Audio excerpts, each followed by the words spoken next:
Hi friends, ಎಲ್ಲ ಹೇಗಿದ್ದೀರಾ? ನಾವು ತುಂಬಾ ಚೆನ್ನಾಗಿದ್ದೀವಿ. ನೀವು ಚೆನ್ನಾಗಿದ್ದೀರಾ? ಇಟ್ಸ್ ಮೇ ಪ್ರಿಯಾ ತನು ಚಾನಲ್ಗೆ ಸ್ವಾಗತ. ಫ್ರೆಂಡ್ಸ್, ನಾವು ತೋಟಕ್ಕೆ ಬಂದಿದ್ದೀವಿ. ಕೂಲಿಯವರು ಬಂದಿದ್ದರು. ಅದೇ ರಾಗಿ ತೆನೆ ಕೊಯ್ಸ್ತಾ ಇದ್ದೀವಿ. ಅದಕ್ಕೆ ಕೂಲಿಯವರು ಬಂದಿದ್ದಾರೆ. ಅದಕ್ಕೆ ನಾವು ತೋಟಕ್ಕೆ ಬಂದಿದ್ದೀವಿ. ಇವಾಗ ಟೈಮ್ ಬಂದುಬಿಟ್ಟು ಎಷ್ಟಾಗಿದೆ? 10 ಗಂಟೆ ಆಗಿದೆ.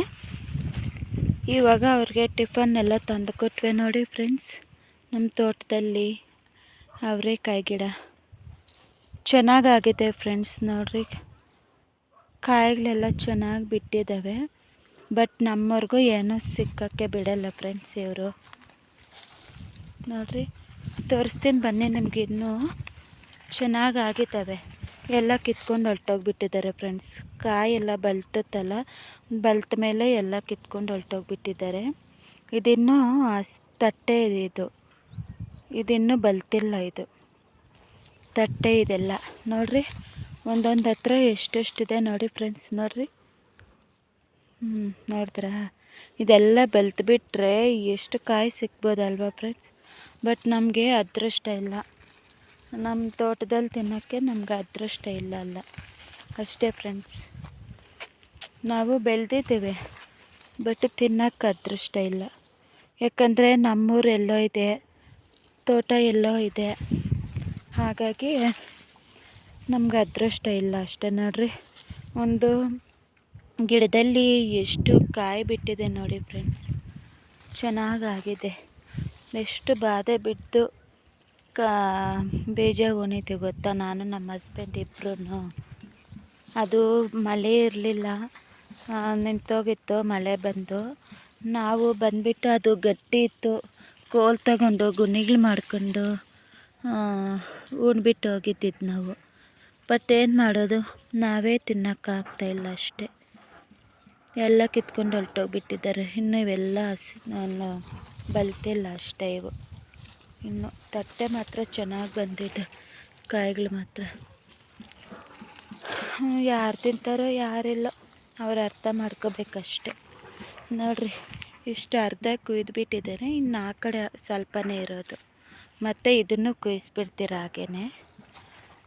ಇದು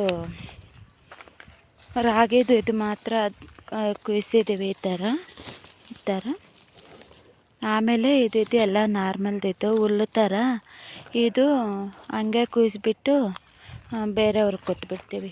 ಅವ್ರಿಗೆ ಹಸುಗಳಿದೆ, ಅವ್ರಿಗೆ ಕೊಟ್ಬಿಡ್ತೀವಿ ನಾವು.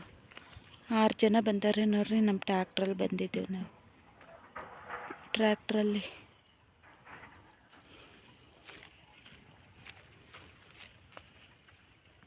ಹಾಯ್ ಫ್ರೆಂಡ್ಸ್,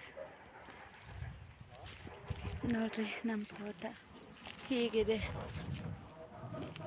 ನಾವು ವರ್ಷಕ್ಕೊಂದು ಸಲನೇ ಈ ಥರ ಬೆಳೆ ಹಾಕೋದು. ವರ್ಷನೂ ಹಾಕೋದಿಲ್ಲ ನಾವು.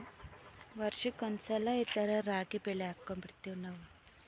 ಮನೆಗೆ ರಾಗಿ ಆಗುತ್ತಲ್ಲ, ತಿನ್ನೋಕ್ಕೆಲ್ಲ ಚೆನ್ನಾಗಿರುತ್ತೆ. ಹಾಗಾಗಿ ರಾಗಿ ಮಾತ್ರ ನಾವೇ ಬೆಳೆಸ್ಕೊಂಡು ನಾವೇ ತಿಂತೀವಿ ಫ್ರೆಂಡ್ಸ್. ಓಕೆನಾ? ಮತ್ತೆ ಕಂಟಿನ್ಯೂ ಮಾಡ್ತೀನಿ ಬ್ಲಾಗ್. ಓಕೆನಾ? Hi friends. Okay, bye friends. ರೈತನ ಮಗ ಆಗಿದ್ದಾನೆ ಫ್ರೆಂಡ್ಸ್ ನನ್ನ ಮಗನು. ಇವತ್ತು ಹಾಲಿಡೇ ಇದೆ ಅಲ್ವಾ, ಹಾಗಾಗಿ ಕರ್ಕೊಂಬಂದಿದ್ದೀವಿ ಅವನು. ಮನೇಲಿ ಏನು ಕೆಲಸ ಮಾಡಬೇಕು ಬಾ ಅಂದ್ಬಿಟ್ಟು ಕರ್ಕೊಂಬಂದ್ವಿ. ಬನ್ನಿ ಅಂತ ನೋಡ್ರಿ. Okay, bye friends.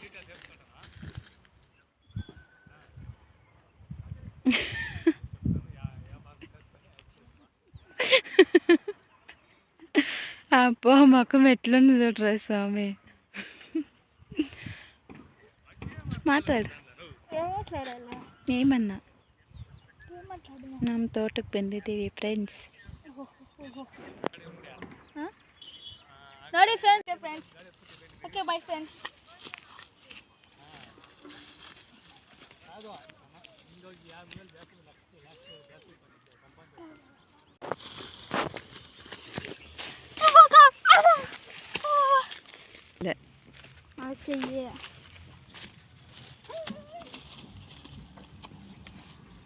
ಕೋತಿ ಥರ ಎಗರ್ತಾ ಇದ್ದಾನೆ ನೋಡಿ ಫ್ರೆಂಡ್ಸ್ ಅವನು. ಇವಾಗ ಮಂಕಿ ಆಗಿದ್ದಾನೆ, ಮಂಕಿ ಥರ ಎಗರಕ್ಕೆ ನೋಡ್ತಾ ಇದ್ದ. ಅಯ್ಯೋ ರಾಮ, ತಮಾಷೆ ಈ ಮಕ್ಕಳದು. ಫ್ರೆಂಡ್ಸ್ ಎಲ್ಲ ಕೆಲಸ ಮಾಡ್ತಾಯಿದ್ದಾರೆ, ಕೂಲಿಯವರು ಕೆಲ್ಸಕ್ಕೆ ಬಂದಿದ್ದಾರೆ. ನಾವು ಮಾತ್ರ ನಿಂತ್ಕೊಂಡು ವಿಡಿಯೋ ಮಾಡ್ತಾಯಿದ್ದೀವಿ ಫ್ರೆಂಡ್ಸ್. ನಾವು ಅದಕ್ಕೆ ನಮ್ಮ ಯಜಮಾನ್ರು ಈ ಕೆಲಸ ಹತ್ರ ಮಾಡಬಾರ್ದ ನೀವು ಅಂತ ಇದ್ದಾರೆ. ನನಗೆ ಆಚೆ ಕಡೆ ಬಂದರೆ ಏನು ಕೆಲಸನೂ ಮಾಡೋಕ್ಕೆ ಇಷ್ಟ ಆಗಲ್ಲ, ಬಟ್ ಏನು ಮಾಡಬೇಕು, ಅನಿವಾರ್ಯ ಮಾಡಬೇಕು. ಇವಾಗ ಚೀಲಗಳೆಲ್ಲ ಎತ್ಕೊಂಬಂದ್ಬಿಟ್ಟು ಟ್ಯಾಕ್ಟ್ರಲ್ಲಿ ಹಾಕ್ಬಿಡ್ಬೇಕು. ಈಗ ಅದೇ ಕೆಲಸನೇ ನಾವು ಮಾಡೋದು. ಓಕೆನಾ ಫ್ರೆಂಡ್ಸ್? Okay by friends. ಮತ್ತೆ ಕಂಟಿನ್ಯೂ ಮಾಡ್ತೀನಿ ಬ್ಲಾಗ್. ನೋಡಿ ಫ್ರೆಂಡ್ಸ್, ಬೆಳಗ್ಗೆ ಹೆಂಗಿತ್ತು, ಇವಾಗ ಹೆಂಗಿದೆಯಾ ನೋಡಿ ಫ್ರೆಂಡ್ಸ್. ಖಾಲಿ ಆಗಿಬಿಟ್ಟಿದೆ ಎಲ್ಲ. ಈ ಥರ ಇದು ಮೇವ್ಗಾಗುತ್ತೆ ಅಲ್ಲ ಹಸುಗಳಿಗೆ, ನಮ್ಗೆ ಬೇಕಾಗಿರೋರಿದ್ದಾರೆ, ಅವ್ರಿಗೋಸ್ಕರ ನಾವು ಈ ಥರ ಕುಯ್ಸಿದ್ದೀವಿ. ಯಾಕಂದರೆ ಪಾಪ ಹಸುಗಳಿಗೆಲ್ಲ ಬೇಕಾಗುತ್ತೆ. ನೋಡ್ರಿ ಅವರೇ ಗಿಡಗಳಿದ್ದಾವೆ. ಇದು ಇನ್ನೂ ಬಲ್ತಿಲ್ಲಲ್ಲ, ನೋಡ್ತಾ ಇದ್ದೀನಿ ಸಿಕ್ಕಿದ್ರೆ ಕಿತ್ಕೊಳ್ಳೋಣ ಅಂತ. ಎಷ್ಟು ಸಿಕ್ಕಿದ್ರೆ ಅಷ್ಟು. ಈ ಮೂಟೆಗಳೆಲ್ಲ ಟ್ರ್ಯಾಕ್ಟರಲ್ಲಿ ಎತ್ಕೋಬೇಕು. ಮತ್ತು ಒಂದಿನ ನೀಟಾಗಿದ್ದು ಬಿಸಿಲಿಗೆ ಹಾಕಿ ಎಲ್ಲ ಒಣಗಿಸಿದ್ದಾದಮೇಲೆ ಇದು ಒಂದು ಮಿಷಿನ್ ಕರೆಸ್ಬಿಟ್ಟು ಮಿಷಿನ್ ಹಾಕಿಬಿಟ್ರೆ ಅದು ರಾಗಿ ಹಾಕುತ್ತೆ. ಅದು ಒಂದಿನ ಕೆಲಸ ಇದೆ. ಇವಾಗ 4 ದಿನ 5 ದಿನ ನೀಟಾಗಿ ಅದು ಒಣಗಬೇಕು ರಾಗಿದು. ಅದು ನೀಟಾಗಿ ಒಣಗಿಸ್ಬಿಟ್ಟು ಇಕ್ಕೊತೀವಿ. ನೆಕ್ಸ್ಟು ಮಿಲ್ಗೆ ಅದೇ ಮಿಷಿನ್ಗೆ ಹಾಕ್ಸೋದು ಅಷ್ಟೇ. ಹಂಗೊಂದು ಕೆಲಸ. ಇನ್ನೊಂದು ದಿನ ಆ ಕೆಲಸ ಇದೆ. ನೋಡಿರಿ 6 ಜನ ಬಂದಿದ್ದಾರೆ. ಬೆಳಗ್ಗೆಯಿಂದ ನೀಟಾಗಿ ಎಲ್ಲ ರಾಗಿದು ಅದು ಸೈಡ್ಗೆ ಚೀಲಕ್ಕೆ ಅದೆಲ್ಲ ಕುಯ್ದುಬಿಟ್ಟು ನೆಕ್ಸ್ಟ್ ಈ ಥರ ಮೇವನ್ನು ಎಲ್ಲ ಕುಯ್ದುಬಿಟ್ಟಿದ್ದಾರೆ. ಎಷ್ಟು ಬೇಗ ನೋಡಿರಿ. 6 ಜನಕ್ಕೆ 600 ರೂಪಾಯಿ ಅಂತೆ. ಅವ್ರು ಇನ್ನೂ ಎಕ್ಸ್ಟ್ರಾ ಬೇಕು ಅಂತ ಹೇಳಿದ್ರು. 2 ಜನದ್ದು ಕೊಡಿ ಅಂದರು. ಇಲ್ಲ ನಾವು ಒಬ್ಬದು ಕೊಡ್ತೀವಿ ಅಂತ ಹೇಳಿದ್ದಕ್ಕೆ ನೋಡಿರಿ ಇನ್ನೂ ಊಟನೂ ತಿಂದಿಲ್ಲ.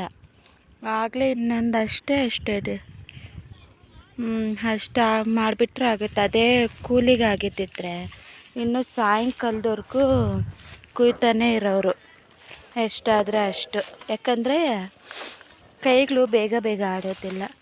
ನಾವು ಒಪ್ಪಿಸ್ಬಿಡ್ತೀವಿ ಅಂದ್ಕೊಳ್ಳಿ, ಆವಾಗೇ ಬೇಗ ಬೇಗ ಕೆಲಸಗಳು ಮಾಡೋದು. ಅದಕ್ಕೆ ಒಂದು ಕೂಲಿ ಕೊಡ್ತೀವಿ ಅಂತ ಹೇಳಿದ್ದಕ್ಕೆ ಒಬ್ಬೊಬ್ರಿಗೆ ಇವಾಗ 700 ರೂಪಾಯಿ ಕೊಟ್ಟರೆ 4200 ರೂಪಾಯಿ ಆಗುತ್ತೆ. ಕೊಟ್ಬಿಟ್ರೆ ಅವ್ರು ನಮ್ಮ ಕೆಲಸನೂ ಮುಗೀತು, ಅವ್ರ ಕೆಲಸನೂ ಮುಗೀತು. ಇಷ್ಟು ನಡೆದಿದೆ ಫ್ರೆಂಡ್ಸ್ ಇವತ್ತು ನಮ್ಮ ತೋಟ. ಇಷ್ಟು ಕೆಲಸ ಆಗಿದೆ. ಇವಾಗ ತುಂಬ ಬಿಸಿಲಿದೆ ಫ್ರೆಂಡ್ಸ್. ಎಷ್ಟು ಬಿಸಿಲಿದೆ ಅಂದರೆ ಅಷ್ಟು ಬಿಸಿಲು. ಬೇಕಾದ್ರೆ ಆಮ್ಲೆಟ್ ಮಾಡ್ಕೊಂಡು ತಿನ್ಬೋದು ಫ್ರೆಂಡ್ಸ್ ಇಲ್ಲೇ. ಇದು ಇನ್ನು ಟ್ರ್ಯಾಕ್ಟ್ರಲ್ಲಿ ಹಾಕ್ಕೊಂಡು ಇದೆಲ್ಲ ರಾಗಿ ಇದು ಹುಲ್ಲು ಮತ್ತು ಎಲ್ಲ ಹಾಕ್ಕೊಂಡೋಗಿ ಹುಲ್ಲು ಇನ್ನು ಅವರು ಬೇರೆಯವ್ರ ಹತ್ರ ಇಳಿಸ್ಬಿಟ್ಟು ಮತ್ತು ತೆನೆ ಇರುತ್ತಲ್ವ ಅದನ್ನು ನಾವು ಮನೆಗೆ ಎತ್ಕೊಂಡೋಗಿ ಮಾಡಿ ಮೇಲೆ ಹಾಕಬೇಕು. ಮಿಕ್ಕಿದ್ದು ಮಾಡ್ಕೋಬೇಕು. ಚೆನ್ನಾಗಿ ಬಿಸಿಲಿಗೆ ಒಣಗಿಸ್ಬಿಟ್ರೇ ಚೆನ್ನಾಗಾಗೋದು ರಾಗಿ. ಇಲ್ಲಾಂದರೆ ಬೂದಿ ಥರ ಆಗೋಗುತ್ತೆ ರಾಗಿ. ಚೆನ್ನಾಗಿ ಒಣಗಿಲ್ಲ ಅಂದರೆ ಅದೊಂಥರ ಹಸಿ ಹಸಿಯಾಗೇ ಇರುತ್ತೆ, ಹಿಟ್ಟು ಚೆನ್ನಾಗಿರಲ್ಲ. ಸೊ ಹಾಗಾಗಿ ನೀಟಾಗಿ ಒಣಗಿಸ್ಬಿಟ್ಟು ಮಿಷಿನ್ಗೆ ಹಾಕ್ಸ್ಬಿಡೋದು ಅಷ್ಟೇ ಕೆಲಸ. ನೋಡಿರಿ ಅಲ್ಲಲ್ಲಿ ಅವರೇ ಗಿಡ ಇದೆ. ಇದು ಅಲಸಂದೆ ಗಿಡ ಇತ್ತು, ನಿಮಗೆ ತೋರಿಸಿದ್ದೆಲ್ಲ ಬ್ಲಾಗಲ್ಲಿ. ಇವಾಗ ಅಲಸಂದೆ ಗಿಡ ಇಲ್ಲ, ಎಲ್ಲ ಮೇವವರು ಕುಯ್ಕೊಂಡು ಹೊರಟೋಗ್ಬಿಟ್ಟಿದ್ದಾರೆ. ಸೊ ಹಾಗಾಗಿ ಇವಾಗ ಅವರೇ ಗಿಡ ಅಷ್ಟೇ ಇರೋದು. ವೀಕ್ಲಿ ಒನ್ಸ್ ಬಂದರೆ ಸಿಗುತ್ತೆ, ಬಟ್ ನಮಗೆ ಬರೋಕ್ಕೆ ಟೈಮ್ ಸಿಕ್ಕೋದಿಲ್ಲ. ಸೊ ಹಾಗಾಗಿ ನಾವು ಬರೋಕ್ಕಾಗಲ್ಲ. ಮತ್ತು ಬೇರೆಯವ್ರು ಬಂದರೆ ಕಿತ್ಕೊಂಡು ಹೋಗ್ತಾರೆ ಅಷ್ಟೇ. ಇನ್ನೇನು ಮಾಡೋಕ್ಕಾಗಲ್ಲ, ಅಷ್ಟೇ ಅಲ್ವಾ. ಏನು ಮಾಡೋಣ ಮತ್ತೆ. ನೋಡ್ರಿ ಎಷ್ಟು ಬೇಗ ಕೆಲಸ ಆಗೋಯ್ತು. ನನಗೆ ಆಶ್ಚರ್ಯ ಆಗೋಗ್ತಾಯಿದೆ, ಏನಪ್ಪ ಇಷ್ಟು ಬೇಗ ಕೆಲಸ ಮುಗೀತು ಅಂತ. ತಿಂದುಬಿಟ್ಟು ಇನ್ನು ಸ್ವಲ್ಪ ಹೊತ್ತಿಗೆಲ್ಲ ಅವರು ಮನೆಗಳಿಗೆ ಹೊರಡ್ಬಿಡ್ತಾರೆ. ಇವಾಗ ಎಷ್ಟು ಗೊತ್ತಾ ಟೈಮು? 2 ಗಂಟೆ ಫ್ರೆಂಡ್ಸ್. ಅಷ್ಟೊತ್ತಿಗೆ ಕೆಲಸ ಮುಗೀತು ನೋಡಿ ಫ್ರೆಂಡ್ಸ್. 2 ಗಂಟೆಗೆಲ್ಲ ಕೆಲಸ ಮುಗಿಸ್ಬಿಟ್ಟಿದ್ದಾರೆ ಅಷ್ಟೇ. ಅವರು ಕೆಲಸ ಒಪ್ಸಿದ್ರೆ ಒಂದು ಥರ ಕೆಲಸ ಮಾಡ್ತಾರೆ, ಕೂಲಿಗಾದರೆ ಒಂದು ಥರ ಕೆಲಸ ಮಾಡ್ತಾರೆ. ನಮ್ಮ ಕಡೆ ನೋಡಿ ಫ್ರೆಂಡ್ಸ್, ಹೂವಾಗೆ ಜಾಸ್ತಿ ಫೇಮಸ್ ಆಗಿರೋದು. ಇಲ್ಲೇ ಇಲ್ಲದೆ ನಾವೇ ಹೂವು ಹಾಕಿಲ್ಲ ಅಷ್ಟೇ, ನಮ್ಗೆ ಅನುಕೂಲ ಇಲ್ಲ. ನೋಡ್ರಿ ಅಕ್ಕ ಪಕ್ಕ ಎಲ್ಲ ರೋಜಾ ನೋಡ್ರಿ, ಫ್ಲವರ್ಸ್ವೇ ಎಲ್ಲನೂ ಇರೋದು. ಇದರಿಂದನೇ ಎಷ್ಟು ಜನ ಬದುಕ್ತಾ ಇದ್ದಾರೆ ಗೊತ್ತಾ. ತುಂಬ ಖುಷಿ ಆಗುತ್ತೆ. ಅಲ್ಲಿ ದೂರ ನಿಮಗೊಂದು ಬೆಟ್ಟ ಕಾಣಿಸ್ತಿದೆ ಅಲ್ವಾ, ಅದು ಬಂದುಬಿಟ್ಟು ಕನಕಲಮ್ಮ ದೇವಿ. ನಾವು ವರ್ಷನೂ ಪೂಜೆ ಮಾಡಿಸ್ತಿರಲ್ಲ, ಅಲ್ಲೇ ಇರೋದು. ಇದೇ ಬೆಟ್ಟದಲ್ಲೇ ದೇವರು ಇರೋದು. ದೇವರು ಇರೋ ಕರೆಕ್ಟಾಗೆ ನಮ್ಮ ತೋಟ ಇರೋದು ಎದುರು ಕಡೆ. ಹೌದು ಫ್ರೆಂಡ್ಸ್, ಒಟ್ಟಿನಲ್ಲೇ ದೇವಸ್ಥಾನ ಚೆನ್ನಾಗಿದೆ, ಅದಕ್ಕೆ ವರ್ಷ ಪೂಜೆ ಮಾಡಿಸ್ತೀವಿ. ಅಂದರೆ ಒಂದು ನಂಬಿಕೆ ಇರುತ್ತೆ ಅಲ್ವಾ ದೇವ್ರ ಮೇಲೆ. ಯಾವ ದೇವ್ರನ್ನ ಹತ್ರ ನಂಬಿದ್ರೆ ನಮಗೊಂದು ನಂಬಿಕೆ ಇರುತ್ತಲ್ವ, ಸೊ ಹಾಗಾಗಿ ಪೂಜೆಗಳು ಮಾಡೋದು ಅಷ್ಟೇ.